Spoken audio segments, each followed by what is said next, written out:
कल हमने बड़ा तफसील से एक इशू डिस्कस किया था, वो याद है, ट्रेन में लड़की की मारपीट और फिर हलाकत का मामला। मिल्लत एक्सप्रेस वो ट्रेन थी बाय द वे। तशद्दुद के बाद मौत का शिकार होने वाली लड़की की पोस्टमार्टम रिपोर्ट आ गई है, लेकिन तसल्ली बख्श उसे करार नहीं दिया जा सकता। मेडिकल लीगल साहब ने एक इजाफी तबसरा किया और ये लिखा कि जी मौत की वजह बताता है ना यूजुअली, तो मौत को उन्होंने इजाफी तबसरा करते हुए हादसा करार दे दिया। अब ये कहाँ होता है जिसकी वजह से मामला मशकूक हो गया है। सवाल ये भी अपनी जगह मौजूद है कि मरीम की मौत हादसा था, खुदकुशी या फिर कत्ल। मरीम की मौत पर रेलवे के मौक़िफ़ और वाक़यात की तरतीब में कोई मुमासिलत नहीं है, आज़िन पैटर्न नहीं मिल रहा है। पुलिस हुकाम के मुताबिक जिस पुलिस एहलकार ने मरीम को तशद्दुद का निशाना बनाया वो हैदराबाद स्टेशन पर उतर गया था, जिसका रिकॉर्ड रोजनामचे में दर्ज है। वैसे रिकॉर्ड दर्ज कराना कौन सा मुश्किल काम है। मरीम के साथ सफ़र करने वाले भतीजे का कहना है कि उसकी पुप्पो पर तशद्दुद अगली सुबह बहावलपुर स्टेशन से ज़रा पहले किया गया और उसकी लाश भी वाज़ेह है कि बहावलपुर स्टेशन पर ही मिली थी। तर्जुमान पाकिस्तान रेलवे बाबर अली रज़ा ने हमारे ही प्रोग्राम में कल कहा था कि पुलिस एहलकार हैदराबाद में उतर गया था। जब खातून ने छलांग लगाई है तो मुसाफिरों ने शोर डाला है कि वो छलांग लगा दी, छलांग लगा दी। ये हमें स्टेटमेंट्स दी गई हैं, तो अभी तक की स्टेटमेंट्स यही हैं कि उन्होंने खुद छलांग लगाई है। ये जो जहाँ पे उन्होंने छलांग लगाई है या गिरी है या जो भी एलिमेंट है जो उसमें वो जो जुरिस्डिक्शन बनती है मकामी थाने की बनती है, वो रेलवे पुलिस की नहीं बनती। ये जो कांस्टेबल था इसकी ड्यूटी थी हैदराबाद से कराची तक।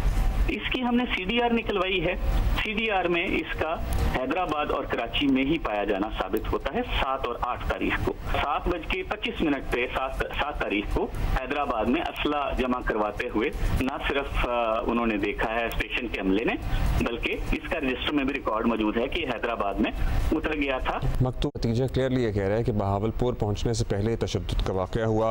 अब वक्त का तयन करना ज़रा मुश्किल है, या तो अलसुब है क्योंकि उस वक्त भी हल्का सा अंधेरा होता है या रात है, लेकिन कोई बहुत रोशन कंपार्टमेंट नहीं है ये जिस वक्त वाक़या हो रहा था। फुटेज में देखा जा सकता है शुरू में इन्हें थाने की हुदूद में उलझाए रखा गया, फिर बिलाखिर मुकदमा दर्ज हो गया है। ब्यूरो चीफ जियो न्यूज़ लाहौर रईस अंसारी साहब हमारे साथ मौजूद हैं। रईस साहब, क्या तफ्तीश में पेशरफ्त हो सकी है? कराची में जियो न्यूज़ की टीम ने उसका घर भी ढूंढ निकाला, महल्ले वालों से बातें भी की हैं। वो कह रहे हैं जी लड़की बिल्कुल ठीक थी, ये जो किसी जहनी तनाव का शिकार थी या जहनी तवाज़ुन उसका दुरुस्त नहीं था, ये कहानी ही है। देखिए अब्दुल्ला साहब, पहली बात तो ये है कि जो सबसे पहले जो वाक़या हुआ खातून पे तशद्दुद किया कांस्टेबल ने, ये बहुत ही खौफनाक कह सकते हैं इसको वाक़या है। और किसी भी पुलिस एहलकार को इख्तियार नहीं है, वो औरत तो दूर की बात, वो किसी मर्द पे भी हाथ उठा सके, और उसको इख्तियार नहीं है कि वो टिकट चेक कर सके या पूछ सके। बहरहाल जब ये अगर ऐसा कोई शोर शराबा हो ट्रेन में, आपने प्लेन में भी देखा कि अगर जहाज़ में भी कोई शोर शराबा करे तो उस पर अमला उसको मना करता है। अगर ना मना हो तो जब जहाज़ लैंड करता है तो उसको गिरफ्तारी करनी उसकी पड़ जाती है। और मैंने तो कई वाक़यात देखे जहाज़ में कि कई जगह जहाज़ को लैंड कराना पड़ गया, इतना मसला खड़ा कर दिया पैसेंजर ने। तो बात यह है कि बदतमीज़ी एक तरफ उसकी खातून की अगर की है तो उसने, हमने भी कुछ फुटेज देखी हैं जिसमें वो विरद करती नज़र आ रही है। पब्लिक ने शिकायत ज़रूर की है इस कांस्टेबल ने जो मारा है, जो इस पर दफात के तहत मुकदमा दर्ज किया गया है वो भी तकरीबन ठीक है, क्योंकि वो लिखते हैं कि 354 रही है जिसमें किसी औरत पे हमला किया जाए। लेकिन हमने आम तौर पे देखा है कि 354A कर देते हैं, यानी औरत पे उसको जो है उसके कपड़े फाड़ दिए या सर से चादर खींच ली। ऐसे कई मुकदमा लाहौर में दर्ज हुए कि जिसमें चादर सर से खींच ली गई या जिस्म को हाथ लगाया गया, तो उस पर ना 354A वो नॉन बेलेबल हो जाती है, उसमें आमतौर पर 2-3 माह बेल नहीं होती। जहाँ तक बात है इसको ये कत्ल किया गया या इसे छलांग लगाई, अब ये तहकीकात में सामने आएगा। लेकिन जो कांस्टेबल की बात है, जो मैंने खुद भी बहुत स्टोरी के पीछे रहा हूँ कि एक बहुत बड़ा एविडेंस होता है थाने में उतरने के बाद आमद करना, एक रवानगी आमद का सिलसिला होता है फोर्स में। जब कहीं ये ड्यूटी पे जाते हैं इनकी रवानगी होती है, ब्लॉक बुक में कह लें रिपोर्ट दर्ज होती है और वापसी भी होती है। आमतौर पे ऐसा होता है कि कोई आए फ़ोन करके कह दे शहर में मैं पहुँच गया हूँ, मुहर्रर उसकी आमद डाल लेता है। लेकिन कोई मुहर्रर ये रिस्क नहीं लेता कि वो असला जमा करने की भी रपट दर्ज कर ले, क्योंकि असला बहुत एक ऐसा अमल है कि वो जमा हुए बगैर उसकी रपट नहीं दर्ज की जा सकती। अगर ऐसा हो तो जो रपट दर्ज कर रहा वो मोहर्रर या ड्यूटी ऑफिसर वो भी फंस जाएगा।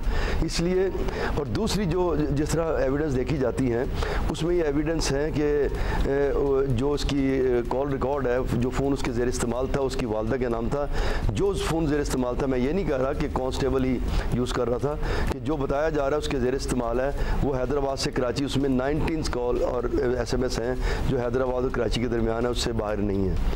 तो तीसरी बात अहम है कि जो इसके भाई अफजल जिसने कत्ल का मुकदमा दर्ज करा दिया है, इसी ने थाने में दरख्वास्त लिखी कि मेरी बहन गिर के मर गई है, तो मैं उसने इसी ज़ाहिर किया। तो ये चीज़ें हैं चल रही इन्वेस्टिगेट हो रही हैं या और मज़ीद तहकीकात तलब है। हम ये नहीं कहते कि उसे किसी ने कत्ल नहीं किया। तीसरी बात अहम जो भी पोस्टमार्टम की आपने की, पोस्टमार्टम में कभी ये नहीं बताया जाता कि उसे मारा किसने है। पोस्टमार्टम में कभी सिर्फ वजह मौत बताई जाती कि वजह मौत क्यों हुई। उसमें वजह मौत उन्होंने ज़ख्म लिखी, उनको ट्रेन हादसा लिखा है। अब ट्रेन से उसको फेंका गया है या ट्रेन से उन्हें खुद छलांग लगाई है या 10 लोगों ने फेंका है, तो वो जो है ना वो तो पुलिस इन्वेस्टिगेट करेगी। पोस्टमार्टम ऐसी पोस्टमार्टम में जब किसी की पोस्टमार्टम रिपोर्ट की जाए उसमें जिस्म के अज्जा भेजे जाते हैं फोरेंसिक के लिए, क्या आया किसी ने जहर तो नहीं दिया। अगर जहर दिया गया तो फिर वो लिखते हैं जहर दे के मार दिया गया। वो वजह मौत लिखते हैं कि वो मौत किस वजह से हुई, मारा किसने, वो कभी पोस्टमार्टम में नहीं लिखा जाता। कि इसे अगर गोली लगी है तो ये कहेंगे जी इसकी बुलेट लगी थी, बुलेट लगने के बाद दिल में गुजर गई गोली और उसकी वजह से इसकी तो यहाँ जो पोस्टमार्टम में लिखा है ये हादसा है, इज दिस अनयूजुअल? जाहिर है वजह मौत लिखे ना कि सर पर चोट आने से मौत वाक़ई हुई या दिल बंद होने से मौत वाक़ई हुई। यहाँ जो कहा गया है कि जी ये ट्रेन हादसे में मौत वाक़ई हुई या हादसे में मौत वाक़ई हुई, इज दिस नॉर्मल? जी बिल्कुल। देखिए वो उसको जो उसको बताया गया कि ट्रेन उसको कि ट्रेन से गिरी है ये, अब ट्रेन से गिरने का वो ट्रेन एक्सीडेंट लिख देगा।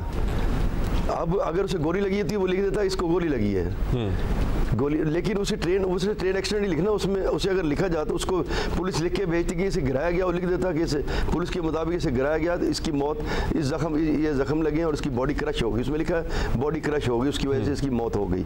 तो वो अगर पुलिस से लिख के भेजती कि इसे गिराया गया तो लिखता कि पुलिस के मुताबिक उसे गिराया गया, गिरने के बाद से ये चोटें आई हैं, बॉडी क्रश हुई और उसकी डेथ, इस वजह से उसकी डेथ हो गई। मौत लिखते हैं। तो जब उस बारे में कुछ क्लैरिटी रही साहब मिल सकी है? कल हमारी भी रेलवे के स्पोक्स पर्सन से बात हुई थी, उन्होंने कहा जी हैदराबाद में वाक़या हुआ हैदराबाद से पहले, और फिर अब भतीजे का इंटरव्यू भी कल जियो न्यूज़ पे चल रहा था, हमाद गालिबन कर रहे थे कि वो कहता है बहावलपुर स्टेशन पहुंचने से थोड़ी देर पहले अलसुब ये हाथापाई और खींचातानी और तशद्दुद हो रहा था, फिर बहावलपुर में इसकी लाश मिल गई। सो टाइम लाइन नहीं समझ आ रही अभी तक। नहीं देखिए, पहले फिर मैं दोबारा कहूँ कि जो इसकी तहकीकात हो रही हैं उससे सब सामने आ जाएगा। और ऐसी मुझे नहीं लग रहा कि जो आला अफसरान है वो पुलिस कांस्टेबल को बचाने की कोशिश कर रहे हैं, क्योंकि ये जो आला अफसरान होते हैं इनका ताल्लुक PSP है, पुलिस सर्विस ऑफ पाकिस्तान से।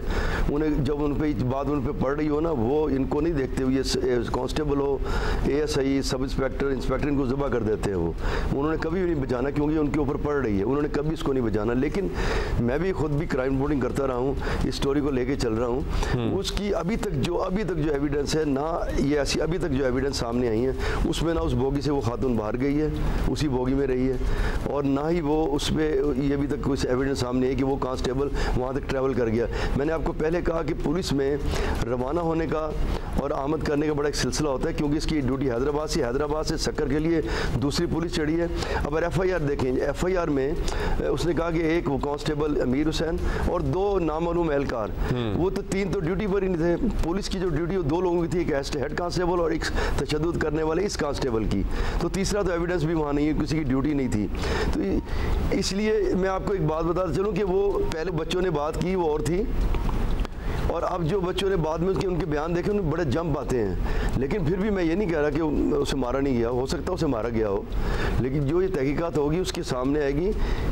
और ये जो रेलवे की जो पटरी होती है, मैं बता दूं कि रेलवे स्टेशन और रेलवे स्टेशन के दरमियान में जो पटरी होती है, ये रेलवे की जुरिडिक्शन है। जब रेलवे स्टेशन क्रॉस कर जाए, जो पटरी है रेल की, वो लोकल पुलिस की जिम्मेदारी होती है। अब ये लोकल पुलिस इसको देख रही है। उन्होंने चलिए जी, तफ्तीश होगी, आप भी नजर रखे हुए हैं, तो रईस साहब हम भी आपसे जानते रहेंगे फिर इस केस में जो भी पेशरफ्त होती है।